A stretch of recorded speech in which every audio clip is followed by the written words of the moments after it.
आइए शुरू करते हैं न्यूज पथ पर सफर और सबसे पहले आपको दिखाते हैं ऐसी तस्वीरें जिनका जिक्र सरेराह है। ये तस्वीरें सुर्खियों में भी है और सोशल मीडिया पर भी है। इनसे आपका बाखबर होना बेहद जरूरी है क्योंकि चौराहे पर इन्हीं की चर्चा है और चर्चा तवांग मैराथन की भी है।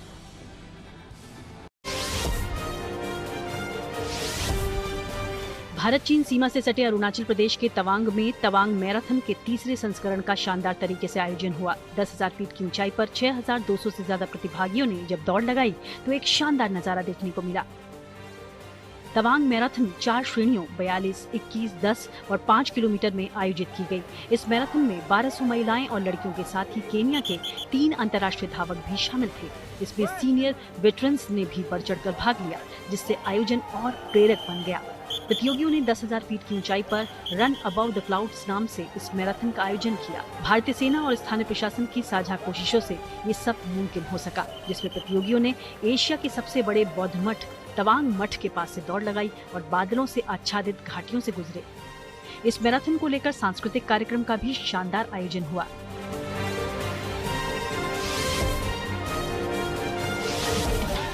गाजे बाजे के साथ नाचते हुए लोग एक खास तरह का उत्सव मनाने जा रहे हैं। तमिलनाडु और कर्नाटक की सीमा पर थलावाड़ी की पहाड़ियों में इस उत्सव को लेकर इन लोगों का जोश देखते ही बना। तमिलनाडु के इरोड जिले के कुमतापुरम गांव में 300 साल पुराने पीरेश्वर मंदिर के पास करीब 1000 लोग पहुंचे और फिर वहां युवाओं और बच्चों ने मिलकर गोबर का गोला बनाकर एक दूसरे पर फेंकते हुए डंग फेस्टिवल मनाया। हर साल दिवाली के तीसरे दिन इस मंदिर में गोबर उत्सव मनाया जाता है, जिसमें विशेष पूजा अर्चना होती है। बुजुर्गों की मौजूदगी में स्वामी आमंत्रण समारोह का आयोजन होता है, जिसमें गधे पर एक व्यक्ति को बिठाया जाता है और धूमधाम से जुलूस के साथ मंदिर लाया जाता है और यही गोबर का खेल खेला जाता है। मान्यता है कि इस उत्सव के बाद गोबर को कृषि भूमि पर डाले जाने से खेती बाड़ी समृद्ध होती है।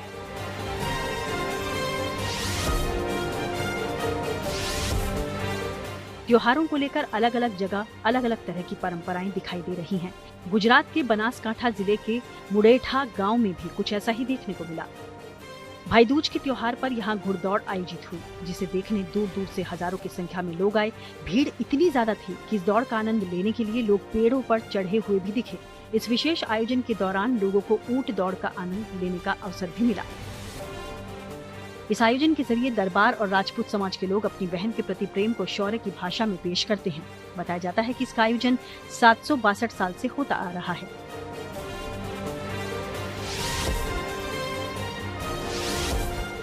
ये तस्वीर महाराष्ट्र के अकोला की है, जहां बेटी के जन्म लेने के बाद जब माता पिता उसे लेकर बालापुर तहसील के कसरखेड़ा गांव गए तो पूरा माहौल ही दिवाली जैसा बन गया।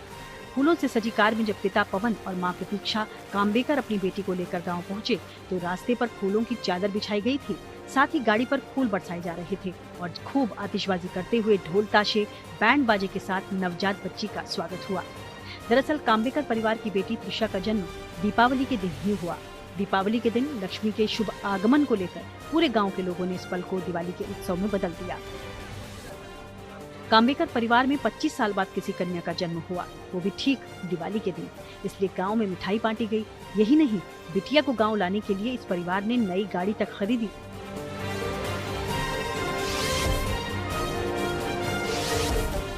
हवा में उछलकर बाघिन के शिकार करने का ये वीडियो मध्य प्रदेश के पन्ना टाइगर रिजर्व का है, जो सोशल मीडिया पर खूब वायरल है। तस्वीरों में आप इस बाघिन को देख सकते हैं, जो एकदम चौकन्नी दिखाई पड़ रही है। इधर उधर देखती और भागती है और एक चीतल के देखते ही हवा में उछलकर ये उसे दबोचते हुए जमीन पर गिरा देती है। इसके बाद 2 और बाघ उसके पास पहुँचते हैं। ये सब कुछ सैलानियों की मौजूदगी में हुआ, जिन्होंने इस रोमांचक वाकये को अपने कैमरे में कैद कर लिया। रेंजर की ओर से बताया गया कि बाघिन P141 अपने 3 शावकों को शिकार के गुर सिखा रही थी। उसी दौरान पर्यटकों को ये रोमांचक वाकया देखने को मिला। अब बात करते हैं राजधानी दिल्ली में छठ महापर्व की तैयारियों की। लोक आस्था के इस महापर्व के शुरू होने में बस अब चंद घंटे ही बाकी है। नहाय खाए के साथ कल से 4 दिनों के इस महापर्व की शुरुआत हो जाएगी। ऐसे में छठ पूजा के लिए दिल्ली से लेकर बिहार और मुंबई तक तमाम घाट तैयार किए जा चुके हैं, जिससे कि छठ व्रतियों को किसी तरह की परेशानी ना हो। छठ व्रती इस पर्व को मनाने के लिए जोर शोर से जुटे हुए हैं। तिलवा के पात पर उगेलन सूरज मल झाके झूके, तिलवा के पात पर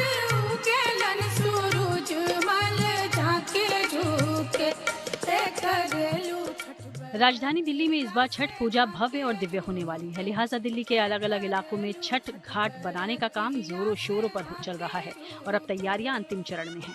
वहीं यमुना की साफ सफाई पर विशेष ध्यान दिया जा रहा है। दिल्ली के कालिंदी कुंज घाट की साफ सफाई और घाट बनाने का काम जारी है।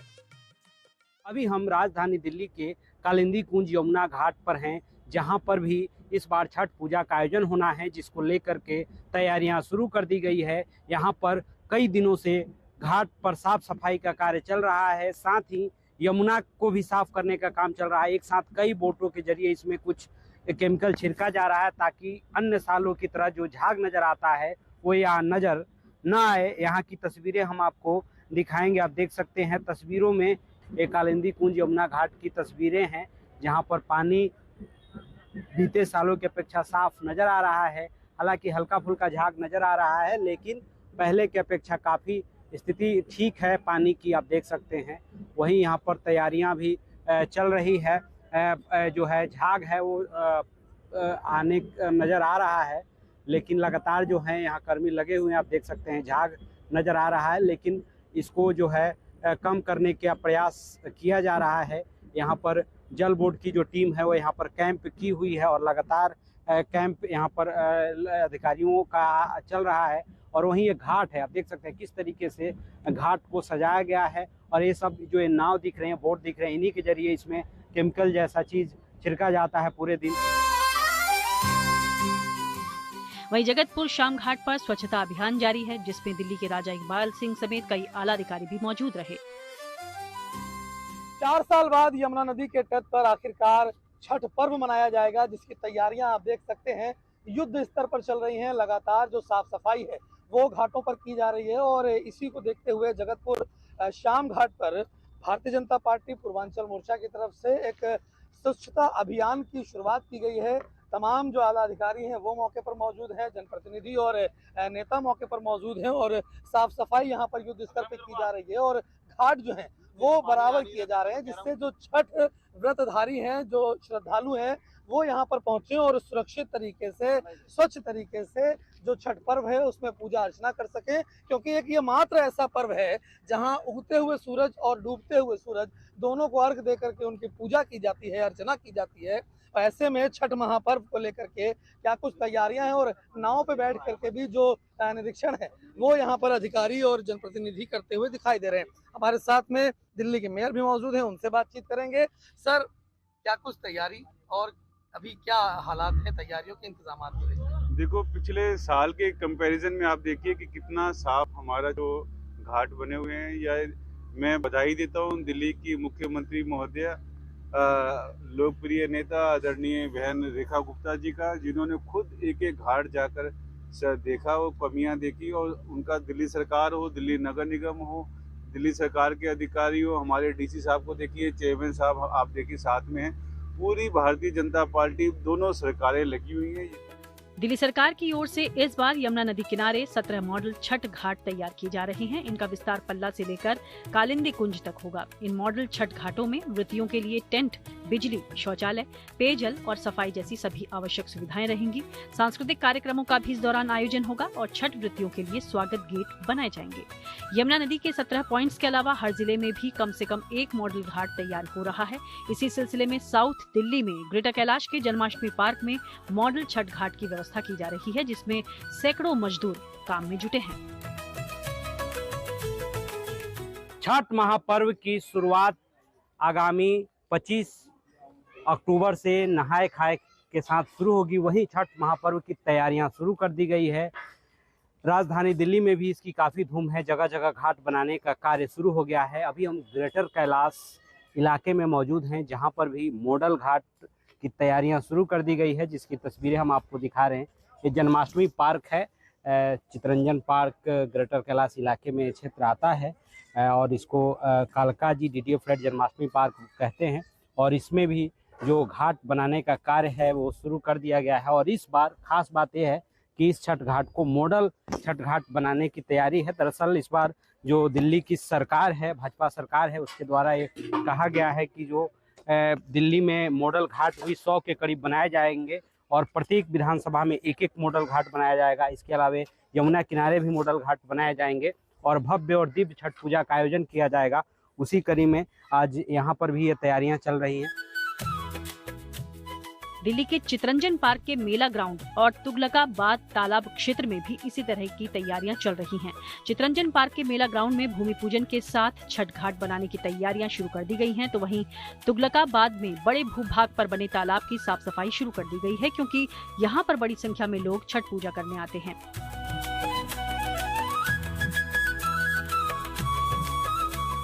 उधर मुंबई के जुहू बीच को भी छठ व्रतियों के लिए सजाया संवारा जा रहा है। यहाँ श्रद्धालुओं के लिए विशेष व्यवस्था की गई है, जिससे व्रतियों और श्रद्धालुओं को किसी तरह की परेशानी न हो।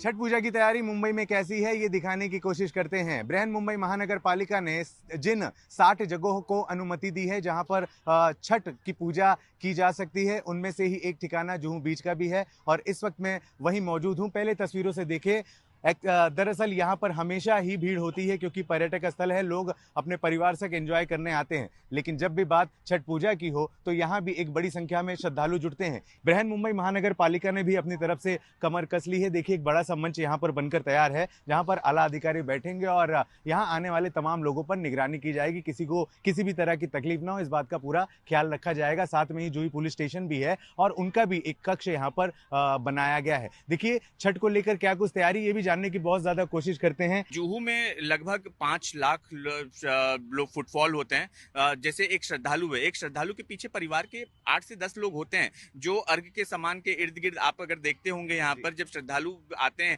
क्योंकि व्रती को पानी में जाके खड़ा होना होता है, उनके सहायक टीम परिवार से 6-7 लोग होते हैं वहां पर, तो लगभग 5 लाख लोगों की भीड़ आती है।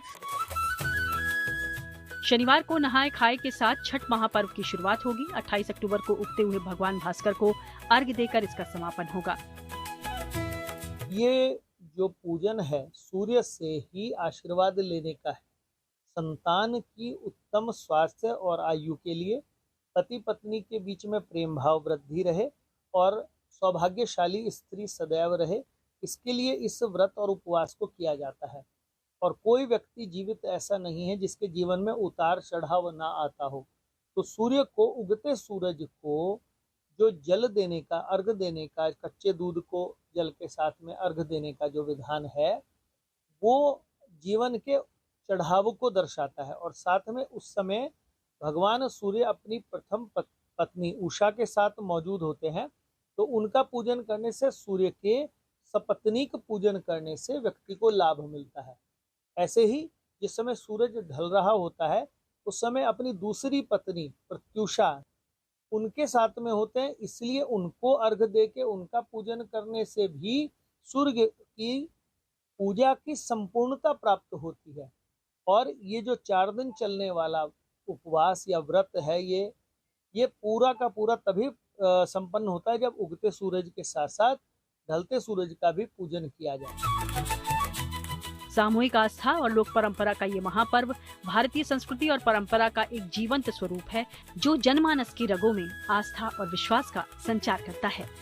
दिल्ली से हर्षित कुमार, आशुतोष कुमार और मुंबई से धर्मेंद्र दुबे के साथ bureau report, good news today. और न्यूज पद के सफर में अब सोशल अड्डा का रुख करते हैं, जहां आज बात होगी छठ पूजा के लिए घाटों पर कब्जा करने वालों पर सख्ती की। झारखंड की राजधानी रांची में भी छठ की तैयारी जोरों पर है। रांची की हृदय स्थली कहे जाने वाले बड़ा तालाब में छठ पूजा के लिए तैयारियां हो रही हैं, लेकिन इस बीच कुछ चौंकाने वाले दृश्य सामने आए हैं। घाट पर पहले ही लोगों ने अपना नाम और मोबाइल नंबर लिखकर कब्जा कर रखा है। हमारे सहयोगी सत्यजीत कुमार की ये रिपोर्ट देखिए। अलग अलग लूट के बारे में तो आपने सुना होगा, लेकिन झारखंड में छठ घाट की भी लूट होती है। हम आपको दिखाते हैं कि कैसे जो है कब्जा किया गया है, लूटा गया है, जिसको कहा जाता है कि जगह लूट लेना, वो उस तरह से यहाँ पे घाट को लूटा गया है। ये देखिए, एक तालाब के बाहर हम लोग खड़े हैं, कैसे लिखा गया है पुलिस, यानी ये पुलिस है और इनका ये नंबर भी लिखा हुआ है।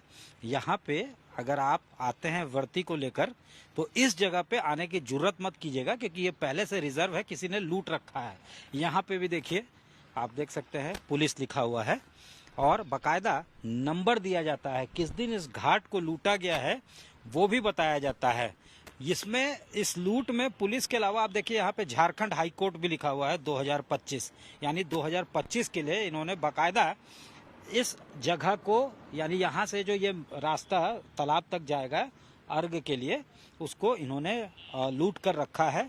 तो यहाँ पर आप अपने दौरे जो लेकर आए जाते हैं माथे पे उठा के, व्रती के जो परिजन है वो लेकर आते हैं दौरे को, छठ के दौरे को, तो उसको यहाँ ना रखें, इसलिए इसको जो है यहाँ पे घाट को ऑलरेडी पहले से बुक करके यानी लूट कर रखा गया है। और अगर वर्ती की संख्या की बात की जाए तो काफ़ी बड़ी तादाद होती है, तो ऐसे में जानबूझकर इस तरह से किया जाता है ताकि किसी तरह की कोई परेशानी ना हो। बाकायदा तारीख भी लिखा जाता है, देखिए 1/8/2025 को इन्होंने लूटा है, पहले से बना यहाँ लिखा हुआ है, अपना नाम लिख दिया है और 1/8/2025 लिख दिया है। साथ ही साथ फ़ोन नंबर भी उसमें डाल देते हैं कि आप ये देखिए 1/8/2025, ये जो है MK, इन्होंने 2 घाट को लूट कर रखा है, एक इनका यहाँ है और एक बगल में। इसी तरह से AK साहब हैं कोई, इन्होंने अपना फ़ोन नंबर दे के रखा है। 10/7/25 को इन्होंने इस घाट पर पेंट डेंट करके बाकायदा इसको अपने नाम से एक तरह से आरक्षित करके रखा है। हालांकि आरक्षण का कोई प्रावधान है नहीं। और प्रशासन के साथ केंद्रीय रक्षा राज्य मंत्री संजय सेठ ने भी बड़ा तालाब पर जाकर जायजा लिया। उन्होंने नगर निगम को अलर्ट किया कि वो बिचौलियों पर नजर रखें जो घाट पर कब्जा करके बेच देते हैं। वहीं महानगर छठ पूजा समिति के अध्यक्ष राजीव रंजन मिश्रा ने कहा कि बड़ा तालाब में first come first serve basis पर ही घाट का इस्तेमाल किया जाएगा। संज्ञान में कल मेरे आया था, हमने फिर कल अधिकारियों को कहा है, यहाँ अधिकतर जगहों पर जो घाट बिकते हैं वो कल ही हमने कहा था सबको कि भैया ये रोक लगाओ नंबर, लेकिन यहाँ पे इनका काम नहीं होता है। चुन्नू मिश्रा जी यहाँ पे संभालते हैं। ये अब प्रशासन ने फरमान जारी किया है कि भाई अगर आप नाम लिखेंगे या लूटेंगे घाट तो FIR कर दिया जाएगा। लूटना नहीं, बेचना, वो बिचौलिया काम होती है, लूटना नहीं। उस पर इन्होंने कड़ाई की है। एक लाइन का बात है, यहाँ आज तक पहले कुछ लोग प्रयास किया था, लेकिन यहाँ पर है कि जो पहले आएगा वही अपना स्थान को पहला मानेगा, जो उसके पीछे उसका दूसरा सीढ़ी, उसके पीछे तीसरा, तो रोड तक आ जाता है। लेकिन विधिवत जो है कि आप जो पहले आए हैं आप पहले, आपका अधिकार बनता है। और इसके लिए सदस्य तो उनका सहयोग में रहते हैं, और निश्चित तौर पे किसी भी व्रती और उनके साथ जो श्रद्धालु आते हैं उसके अलावा किसी को हम घाट में इंटर करने देते नहीं है। नहीं सर, सही नहीं, क्योंकि हक तो सबका है ना सर। जो करना चाहता है वो बहुत पहले से जाकर अपना नाम लिख लेते हैं कि कोई कर ना पाए, और बहुत कोई अपना कम्युनिटी बांट लेते हैं कि हाँ वही कम्युनिटी के करेंगे, वो गलत है। क्योंकि हक तो सबका है करने का, और सबका फ्री राइट है ना सर, कर सकते हैं, वो गलत है सर। हाँ, बहुत हद तक तो गलत है, क्योंकि बहुत लोग हैं वो कास्ट कैटेगरी पे भी रखते हैं कि मैंने रखा है तो यहाँ पे मेरे मतलब कास्ट वाले लोग ही बैठेंगे। हम देखे हैं बहुत जगह पे, तो ये चीज़ गलत भी है, नहीं करना चाहिए। एकता का पर्व है तो लोगों को है कि मतलब एक साथ बैठे हैं, सभी लोगों को ये फील नहीं कराया कि आप मुझसे नीचे कास्ट के हो और मैं ऊपर हूँ। मेरा तो यही है मानना। मतलब ये मान सकते हैं कि वो घाटों पर कब्जा करना गलत है, गलत है। नहीं, ये तो सही नहीं है। इसमें तो ये धार्मिक प्रवृत्ति होना चाहिए कि सबका साथ ही ये छठ होता है। अब ये नहीं कि अपने अपने पे ये करें। ये महापर्व है छठ पर्व। ये महापर्व में अगर लोग सब मिलजुल के लोग करते हैं तो ये ऐसा होना चाहिए कि जो अपने नाम लिख रहे हैं सभी लोग सम्मिलित मिलजुल के लोग को करना चाहिए। हाँ, बिल्कुल। जिला प्रशासन की ओर से ये निर्देश भी आया है कि आप जो है अगर लिखेंगे उन पर कार्रवाई होगी। जी जी, एकदम होना भी चाहिए यही चीज़, क्योंकि ये सबके लिए है और पूरे समाज के लिए है। और ये महापर्व को अपने अपने निजी स्वार्थ के लिए यूज ना करें। उन्हें लिखना गलत गलत है, बिल्कुल। सरकार को कैसे देखते हैं, जो नोटिफिकेशन जो जारी किया उसको कैसे देखते हैं? इसको गाइडलाइंस एक लगा के अपना हर एक घाट के पास इसमें अपने सरकार के तरफ से कुछ व्यक्ति को ये किया है, जिससे ये करते हुए पकड़ाया जाए, उस पर कार्रवाई की जाए। छठ तो सबके लिए है, तो ये तो गलत है कि अपना अपना जगह बना लेता है फिर वैसे पूजा करता है। वैसा नहीं होना चाहिए। मतलब सबको समान रूप से अधिकार है अपना, मतलब जब भी आए कर ले पूजा। घेर के रखना ये तो गलत है, ऐसा नहीं होना चाहिए। और कहीं कहीं देखने को मिलता है, सब जगह तो नहीं है। कोई लोग अपना मतलब स्थान बना के कब्जा कर लेता है, उसको बोलते ना, वो होता है। ये गलत है। हाँ, ये तो एक तरफ से गलत है, बाकी तो ऐसा सब जगह नहीं है, ठीक ही है। अब जो घेर है ना लोग, उसको प्रशासन जो उस पर कार्रवाई कर रही है, सरकार कार्रवाई कर रही है, ये तो होना चाहिए कि सबको समान रूप से अधिकार मिलना चाहिए। कोई ऐसा मतलब नहीं, सब एकता वाला पर्व है तो सब मिलजुल के करना चाहिए। दिल्ली एनसीआर समेत पूरे उत्तर भारत में सर्दी को लेकर मौसम विभाग का अलर्ट। तो वहीं साफ हवा के लिए शिमला का रुख कर रहे हैं सैलानी। आइए सीधे आपको लिए चलते हैं न्यूज एक्सप्रेस वे पर, जहां देश भर की कुछ और जरूरी खबरें कर रही हैं आपका इंतजार। दिल्ली एनसीआर में सर्दी ने दस्तक दे दी है। यहाँ सुबह शाम हल्की ठंड महसूस की जा रही है। अगले कुछ हफ्तों में अब पूरे उत्तर भारत में धीरे धीरे ठंड बढ़ेगी। मौसम विभाग के मुताबिक दिल्ली एनसीआर समेत हरियाणा, उत्तर प्रदेश, राजस्थान और बिहार जैसे राज्यों में अगले 2 से 3 दिनों में न्यूनतम तापमान में गिरावट दर्ज की जा सकती है। अनुमान है कि अगले 2 से 3 दिनों में उत्तर भारत के अलग अलग इलाकों में तापमान 2 से 4 डिग्री सेल्सियस तक गिरेगा, जिससे सुबह शाम की ठिठुरन बढ़ जाएगी। यही नहीं, एयर पॉल्यूशन से जूझ रही राजधानी के लिए अच्छी खबर ये है कि वेस्टर्न डिस्टर्बेंस के चलते यहाँ हवा के साफ होने के आसार हैं। मौसम विभाग की माने तो दिल्ली में 27-28 अक्टूबर को बारिश हो सकती है, जिससे प्रदूषण से राहत मिलेगी।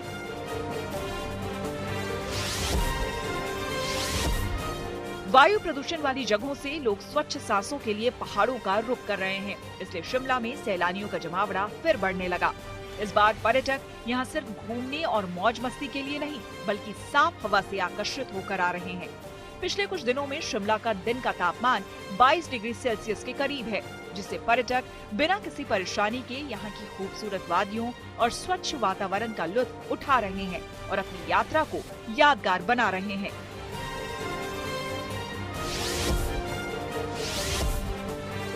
तमिलनाडु की 18 साल की धान्वी कार्तिकेयन ने इतिहास रच दिया। चेन्नई की रहने वाली धान्वी रूस की राजधानी मॉस्को स्थित अंतरिक्ष यात्री प्रशिक्षण और सैटेलाइट निर्माण केंद्र का दौरा करने वाली तमिलनाडु की पहली महिला छात्रा बन गई हैं। ये मौका उन्हें एक राष्ट्रीय ऑनलाइन प्रतियोगिता के जरिए मिला, जिसमें पूरे देश के 5 लाख से अधिक छात्रों ने भाग लिया था। धान्वी उन 5 भारतीय छात्रों में से एक हैं, जिन्हें रूस के इंटरनेशनल एरोस्पेस कैंप में भाग लेने के लिए चुना गया। ये 5 दिवसीय कार्यक्रम मॉस्को में आयोजित किया गया था।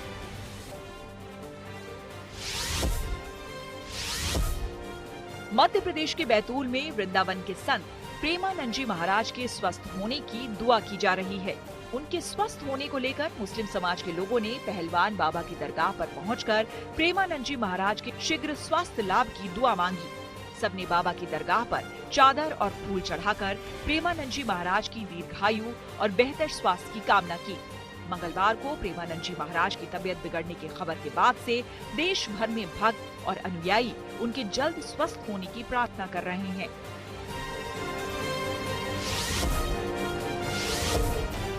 मंडी जिले की सबसे ऊंची चोटी शिकारी देवी में माता के दर्शन करने गए 9 लोग जंगल में फंस गए, जिनमें 3 छोटे बच्चे भी शामिल थे। लेकिन पुलिस और एसडीआरएफ की टीमों ने रात भर चले रेस्क्यू ऑपरेशन में सभी को सुरक्षित बाहर निकाल लिया। कल माता शिकारी देवी के दर्शन के बाद दोपहर में मौसम खराब होने के बाद ये लोग जंगल के रास्ते नीचे उतरते वक्त रास्ता भटक गए और एक नाले के पास फंस गए। सूचना मिलते ही पुलिस और एसडीआरएफ की टीमें तुरंत पहुंची। चूंकि फंसे हुए लोगों के मोबाइल बंद थे, जिससे तलाशी में मुश्किल हो रही थी, लेकिन फिर भी एसडीआरएफ के जवानों ने रात भर सर्च ऑपरेशन किया और बारिश और ठंड के बावजूद सबको सुरक्षित निकाल लिया। और अब बात करते हैं भारतीय सेना के शौर्य की। भारतीय सेना के लिए 2 बड़ी गुड न्यूज आई है। राजस्थान के जैसलमेर में सेना ने थार शक्ति नाम से वॉर एक्सरसाइज किया, जिसमें आर्टिलरी ब्रिगेड से लेकर कई तरह के अपनी ताकत को दिखाया गया। सेना की दक्षिण पश्चिमी कमान द्वारा आयोजित इस अभ्यास को देखने के लिए रक्षा मंत्री राजनाथ सिंह पहुंचे थे। वहीं गुजरात के मेहसाणा में भी एयर शो का आयोजन किया गया, जिसमें सूर्य किरण टीम ने आसमान में हैरत अंगेज करतब दिखाए, जिसे देखकर लोगों ने दांतों तले उंगलियां दबा ली।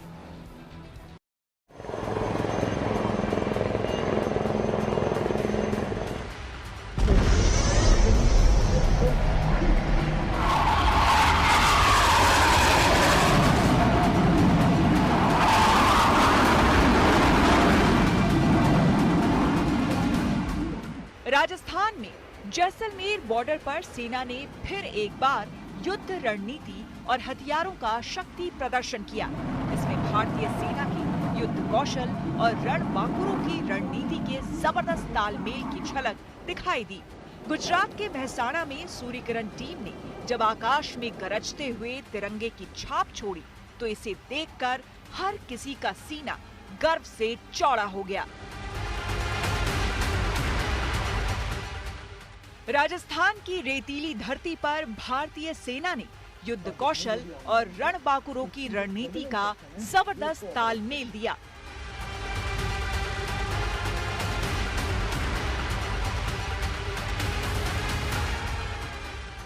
इस सैन्य अभ्यास में एआई से लैस रोबोटिक म्यूल का हुनर दिखाई दिया। वहीं आर्टिलरी ब्रिगेड के बाहुबली टैंकों के युद्ध कौशल की झलक भी दिखाई दी।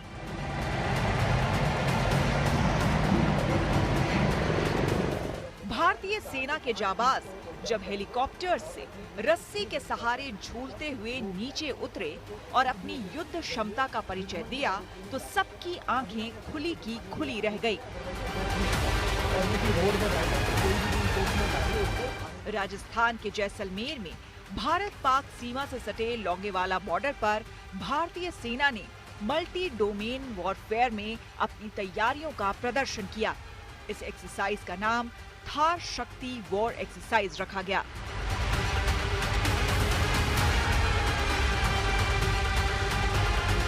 ऑपरेशन सिंदूर में पाकिस्तान को धूल चटाने वाली भारतीय सेना की पीठ थपथपाने और उसके शौर्य को देखने के लिए रक्षा मंत्री राजनाथ सिंह जैसलमेर पहुंचे, जहां उन्होंने थार शक्ति एक्सरसाइज में सेना की क्षमता को देखा और पाकिस्तान को दो टूक में नसीहत भी दी।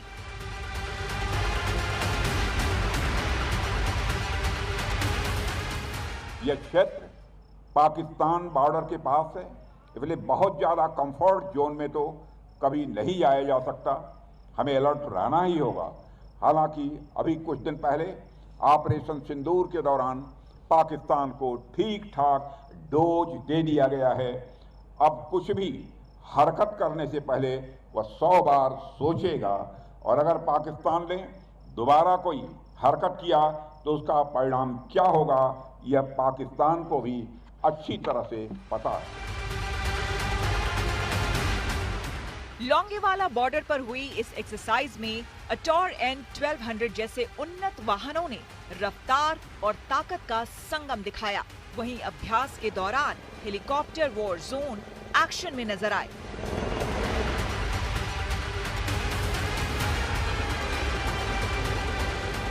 वहीं गुजरात में मेहसाणा के इस एयर शो में भारतीय वायुसेना के जाबाज पायलटों ने अपने बुलंद हौसले और पराक्रम से इतिहास रच दिया।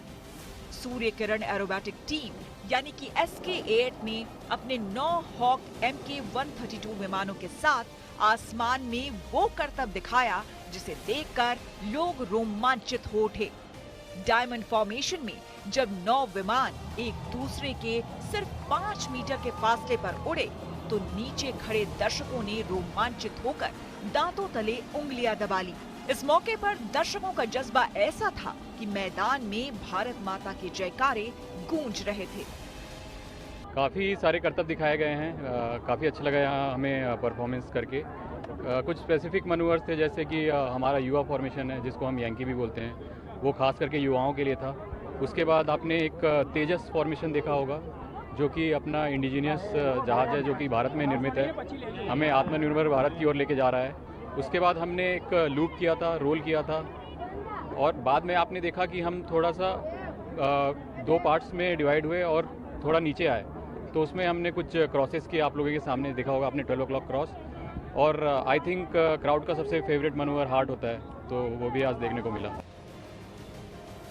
सूर्य किरण एरोबैटिक टीम ने कभी आसमान में तेजस की आकृति बनाई तो कभी केसरिया, सफेद और हरे रंग की लहराती लकीरें।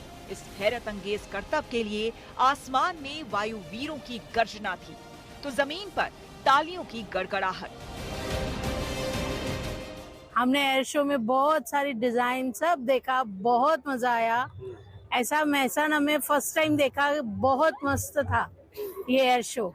इस शो में जो करतब दिखाए हैं जो अपने तिरंगे का मान सम्मान उसमें दिखा है। आकाश में महसाना का आकाश इस रंग बिरंगी तिरंगे से जो भर गया है, वो देख के मन के अंदर जो एक हिंदुस्तानी का जो हैरत अंगेज दिल रहता है, उसे बहुत आनंदित हुए हम लोग। एयर शो कहीं भी हो, इसमें सबसे बड़ी भूमिका हमेशा सूर्य किरण की टीम ही निभाती है। सूर्य किरण वायुसेना की 9 विमानों वाली एरोबेटिक टीम है, जिसका मंत्र सदा सर्वोत्तम है। इस एयर शो में महिला पायलटों ने भी सक्रिय भागीदारी कर नारी शक्ति के सशक्तिकरण का संदेश दिया। महसाणा से मनीष मिस्त्री के साथ दिल्ली से Shivani Sharma, good news today. और आइए अब रुक करते हैं प्रगति मार्ग का, जहां ऐसी खबरें हैं जो कि देश की तरक्की, प्रगति और लोगों की काबिलियत दिखाती है। दिल्ली को प्रदूषण से राहत दिलाने के उपाय किए जा रहे हैं। इसके लिए पहली बार यहां पर कृत्रिम बारिश कराने की योजना है। क्लाउड सीडिंग का पहला सफल ट्रायल कर लिया गया है। अब कृत्रिम बारिश के अनुकूल मौसम बनते ही इसे कराने की तैयारी है। ऐसे मौसम के जल्द बनने के आसार भी हैं।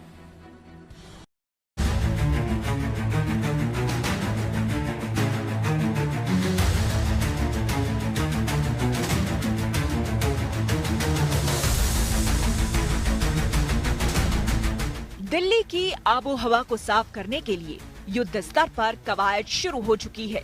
ये तस्वीरें उसी कवायद का हिस्सा हैं, जहां कृत्रिम बारिश कराने का अभ्यास किया गया।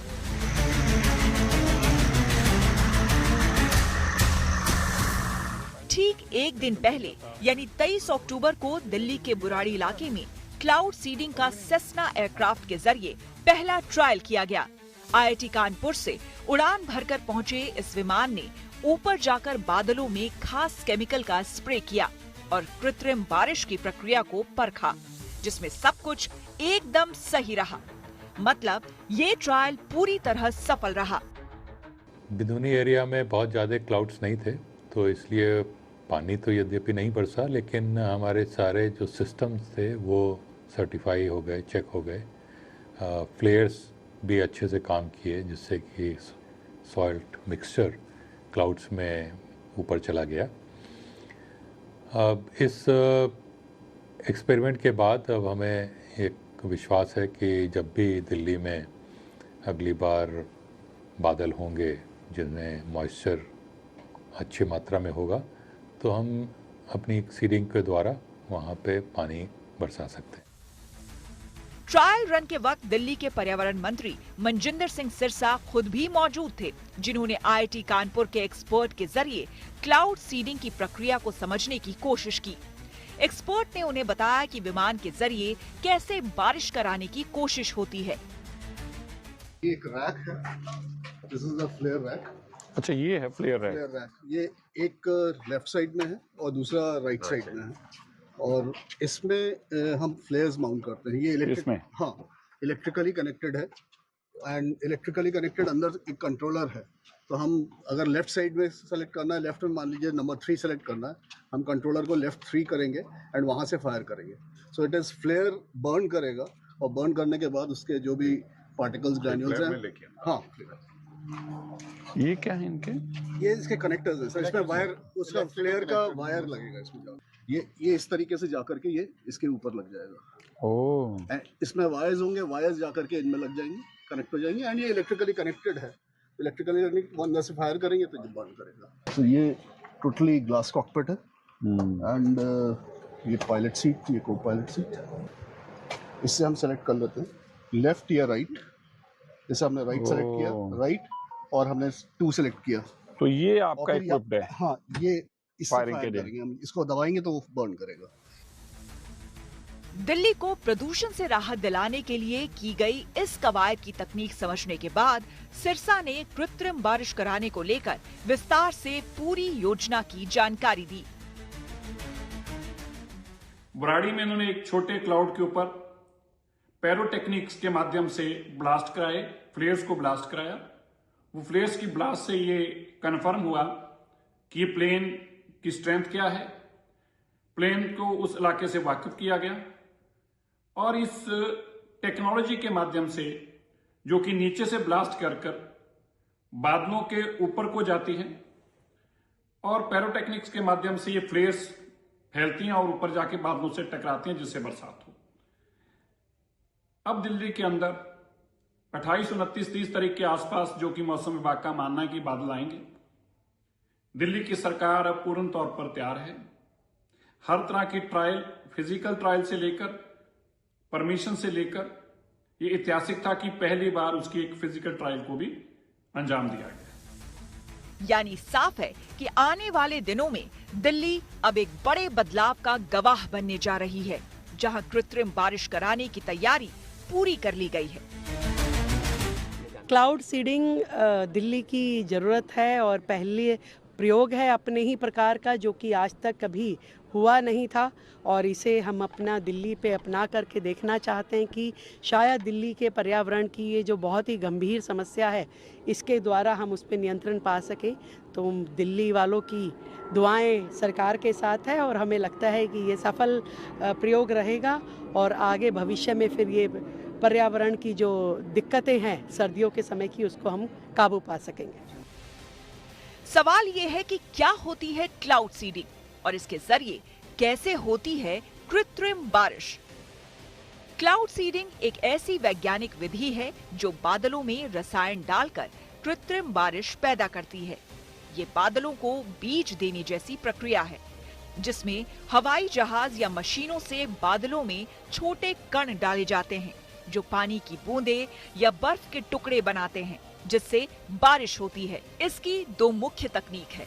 ठंडे बादलों में बर्फ क्रिस्टल बनाने की तकनीक स्टैटिक सीडिंग है, जबकि गर्म बादलों में नमक से बड़ी बूंदें बनाने की तकनीक हाइग्रोस्कोपिक सीडिंग है। ठंडे बादलों के लिए बर्फ बनाई जाती है जो पिघलकर बारिश देती है, वहीं गर्म बादलों में नमक नमी सोखता है और भारी बूंदें गिराता है। बारिश कराने के लिए हवाई जहाज, रॉकेट या जमीन की मशीनों से रसायन छिड़के जाते हैं।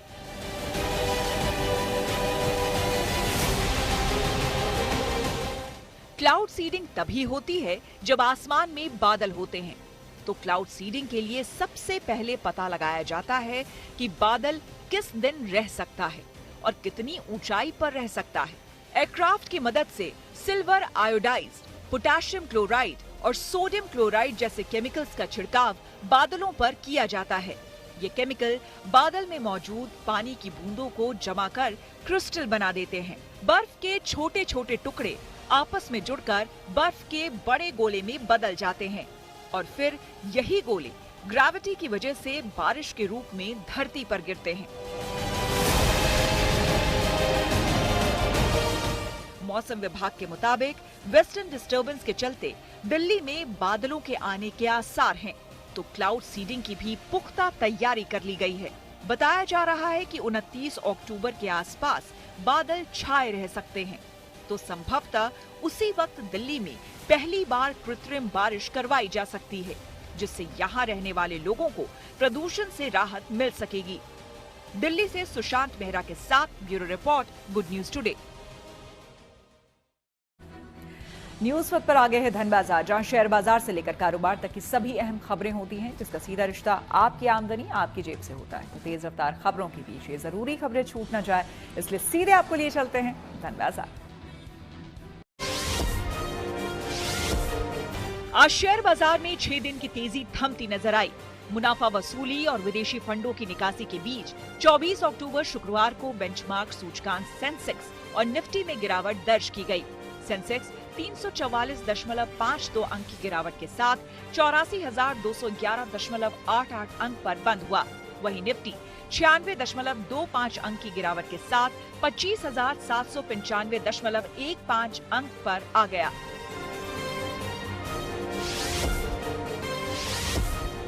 आज शुक्रवार को एक बार फिर सोने और चांदी के रेट में गिरावट दर्ज की गई। दिल्ली में आज सोने की कीमत 935 रुपए से गिरकर 1,25,600 रुपए प्रति 10 ग्राम पर आ गई।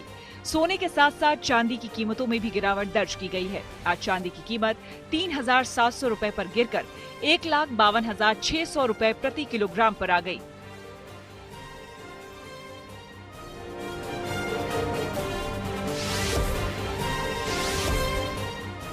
भारत अमेरिका व्यापार वार्ता को लेकर बढ़ी उम्मीद और वैश्विक स्तर पर कच्चे तेल की कीमतों में गिरावट के चलते आज शुक्रवार को रुपया अमेरिकी डॉलर के मुकाबले 5 पैसे मजबूत होकर 87.83 पर बंद हुआ, अस्थायी तौर पर बंद हुआ।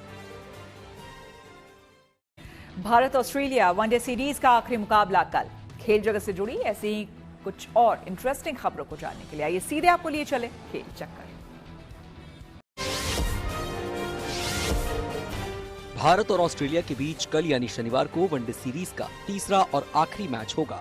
हालांकि सीरीज पर ऑस्ट्रेलिया का 2-0 से कब्जा हो चुका है, लेकिन सिडनी में होने वाले तीसरे वनडे में एक बार फिर टीम इंडिया के 2 सीनियर खिलाड़ियों विराट कोहली और रोहित शर्मा के प्रदर्शन पर नजर रहेगी। विराट अभी तक इस सीरीज में रन का अपना खाता नहीं खोल पाए हैं, जबकि पहले मैच में रोहित का बल्ला भी नहीं चला था। हालांकि दूसरे वनडे में उनके बल्ले से 73 रन निकले। विराट और रोहित दोनों T20 और टेस्ट से संन्यास ले चुके हैं और अब वनडे में ही दिख रहे हैं, इसीलिए वनडे में उनके प्रदर्शन पर नजर बनी रहती है।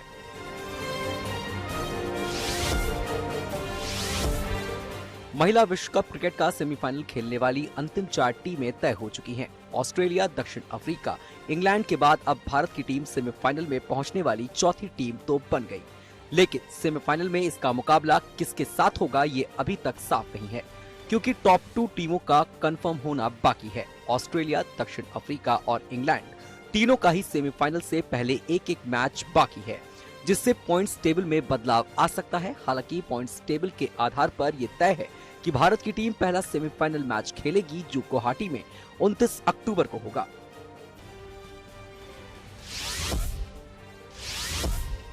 भारत की महिला क्रिकेट टीम ने न्यूजीलैंड को 53 रन से हराकर सेमीफाइनल में अपनी सीट पक्की कर ली। एक दिन पहले जीते इस मुकाबले में भारत के कुछ और बेहतर नतीजे भी सामने आए।